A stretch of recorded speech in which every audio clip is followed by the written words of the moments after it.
उस पार्टी का, उस लीडर का कारकुन हूं जो इतनी सख्त तकलीफें बर्दाश्त करने के बावजूद भी डटा रहा। इस पार्टी को बलूचिस्तान के कोने कोने तक पहुंचाएंगे इंशाल्लाह। हमारा पैनल था यानी दाऊद शाह काकर का, तो कल हमारे इलेक्शन कमीशन दाऊद उस्मान खिल साहब, हमारे आरओ इकबाल शाह एडवोकेट साहब supreme court and Jameel Bostan साहब और उनकी पूरी टीम ILF, उन्होंने एक बेहतरीन अंदाज में, एक जमहूरी अंदाज में हमारे इलेक्शन करवाई। इस इलेक्शन पे पाकिस्तान तहरीक इंसाफ के तमाम वर्कर्स को खारिज तहसीन पेश करता हूँ कि उन्होंने पूरे बलूचिस्तान के तमाम पार्टियों को दिखाया कि एक जमहूरी अमल और जमहूरी प्रोसेस किसे कहते हैं। और जो हम कैंडिडेट्स थे, हमें खुशी इस बात की है कि हम कैंडिडेट्स जो पैनल थे तीन के, वो आपस में बैठे हुए थे, अपने गपशप में लगे हुए थे, वर्कर आ रहे थे, एक दूसरे के साथ गले मिल रहे थे और उनके बाद उनकी अपनी चॉइस थी कि किस पैनल को वोट दें। ये मेरे ख्याल में पाकिस्तान की तारीख में और बिलखसूस मेरे बलूचिस्तान की तारीख में सबसे पहला इलेक्शन था जो खुशअस्लूबी से हुआ। इस पैनल में, इस इलेक्शन में हमारे इंसाफ नौजवान पैनल ने जीता।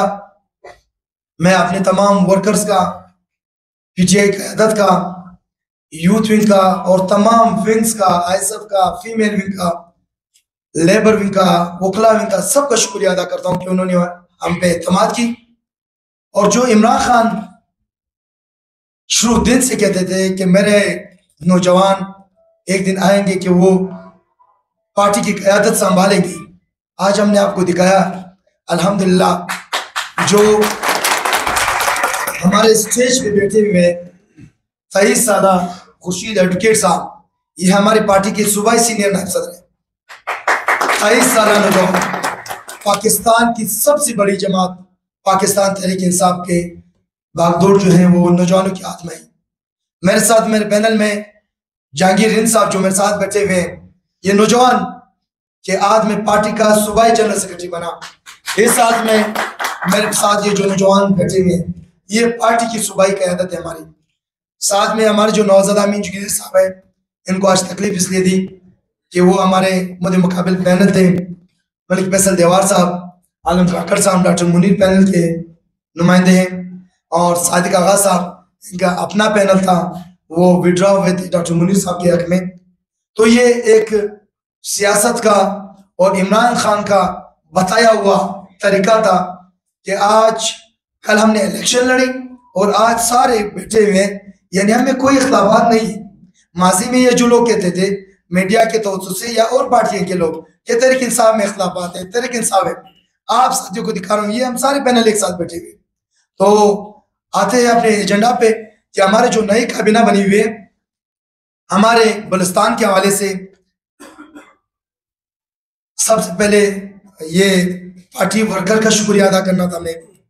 और ये जो मौजूदा इलेक्शन हुआ, इसमें मेरे बलूचिस्तान के कैंडिडेट्स के साथ जो हुआ वो आप सबके सामने है। और ये पहला इलेक्शन है 76 सालों में कि 1 महीने के बाद भी जो कैंडिडेट्स है उनको फॉर्म 45 नहीं मिला। जीते हुए भी रो रहे हैं और जो हराया गया वो भी रो रहे हैं। उनके साथ साथ हमारे कायद लीडर इमरान खान के साथ जो जुल्म हो रहा है, इसके हवाले से बलूचिस्तान के तमाम वर्कर्स और सूबाई क़यादत का ये मुतालिबा है कि बस करे, खुदा के लिए पाकिस्तान पे रहम करे। ये पाकिस्तान होगा तो हम हैं, अगर पाकिस्तान नहीं तो हम कुछ भी नहीं। तो इमरान खान पे जो जुल्म हो रहे हैं, जितना इन्होंने करना था कर लिया, उसके बावजूद मुझे फख्र है कि मैं पाकिस्तान का, उस भाई की याद आ रही है।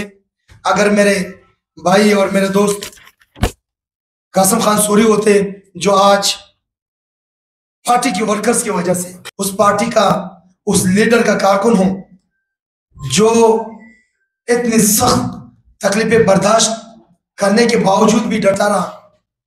जो उनका सोच था उसका पाकिस्तान बनने के लिए, पाकिस्तान के अवाम के लिए जो आज तक डटा रहा है, मेरा पाकिस्तान के तमाम वर्कर से ये हैद करता हूं कि इंशाअल्लाह अगर अल्लाह ने चाहा, पाकिस्तान तहरीक इंसाफ के सूबाई सदर की हैसियत से जो इमरान खान कहेगा, जो वर्कर की आवाज होगी, इंशाअल्लाह उस पर पूरा अपने कैबिनेट के साथ उतरूंगा। हम इनका साथ भी देते हैं, इनके साथ काम भी करेंगे इंशाअल्लाह ताला। इस पार्टी को बलूचिस्तान के कोने कोने तक पहुंचाएंगे इंशाअल्लाह ताला। देखें, दौशा साहब ने बात की आपको जमहूरियत के हवाले से, जमहूरी प्रोसेस के हवाले से। मैं एक बात कहूं, ये जमहूरियत जो होती है ना, चाहे मुल्क में जमहूरियत हो, पार्टी में हो, पार्टी जो है ये बेसिकली कैडर्स प्रोवाइड करती है, लीडर्स प्रोवाइड करती है अपनी पार्टी को भी और अपने मुल्क को भी। एक जमहूरी प्रोसेस होता है, इनमें से वो लोग आते हैं जो काम के लोग होते हैं, जो एजुकेटेड लोग होते हैं, जो कमिटेड होते हैं। वो लोग वर्कर के वोट पे, यानी कि जो दिन रात काम करते हैं, उनका वो सिला होता है कि आगे आके पार्टी का बागडोर संभालते हैं, फिर ये जाके अपने मुल्क की बागडोर संभालते हैं। जब एक जमहूरी प्रोसेस नहीं होता किसी पार्टी में या किसी मुल्क में, तो आपको पता है कि उन पार्टियों में फिर मुरीसियत होती है। वो अपने दादा बाप, फिर उसके पोते उसके नक्शे कदम पे चलते हैं। वो समझते हैं कि ये हमारी मलकियत है, पार्टी अपनी मलकियत समझती है, मुल्क को भी अपना उस मलकियत समझते कि मुल्क भी मेरा है। देखते हैं आप, जरा देख लें आप दूसरी पार्टियों में, नून लीग में आप देख लें कि नवाज शरीफ साहब वजीर आजम रहे हैं 4 मरतबा, उसके भाई अभी दूसरी मरतबा इलेक्ट हुए हैं। मैं तो सेलेक्ट कहूंगा, सेलेक्ट ही हुए हैं, फॉर्म नंबर 47 के वजीर आजम है, और उनकी बेटी वजीर आला पंजाब। तो क्या नून लीग में कोई और इस तरह लोग नहीं है जिसने काम किया उस पार्टी में, जिसने कुर्बानियां दी हैं? बहुत से लोग बैठे हुए हैं, मगर मुल्कियत है वहां पे, जमहूरियत नहीं है। पीपल्स पार्टी को आप देख लें, भुट्टो का जो सिलसिला चलता आ रहा है आज जरदारी पे खत्म हो गया। अमीन फहीम जैसे लोग, इवन शाह मोहम्मद कुरैशी जो हमारे साथ हैं, इनके साथ क्या किया गया इसमें पार्टी में? जितने इसके कैडर्स हैं अग्गा पे बैठ गए, पंजाब से इसकी पूरी पार्टी खत्म हो गई है इसी वजह से। जमीयत उलमा इस्लाम को देख लें, उसकी तीसरी या चौथी नस्ल चली आ रही है, उस पर काबिज है।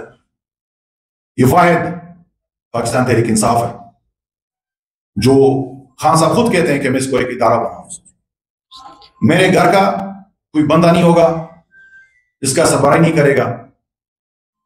तो आज ये साबित हो गया है कि आज पीटीआई की कमान जो है बेस्ट गोर के हाथ में, ना कि उसके घर की किसी फर्द के हाथ में। उसने साबित करके दिखाया है। जो खुद बातें करते थे, जो कैंसर अस्पताल से लेके वर्ल्ड कप से लेके, उसने जो कहा है वो सच करके दिखाया है।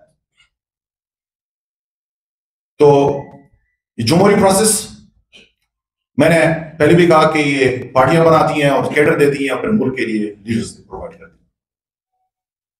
मैं ज्यादा बातें तो नहीं करूंगा।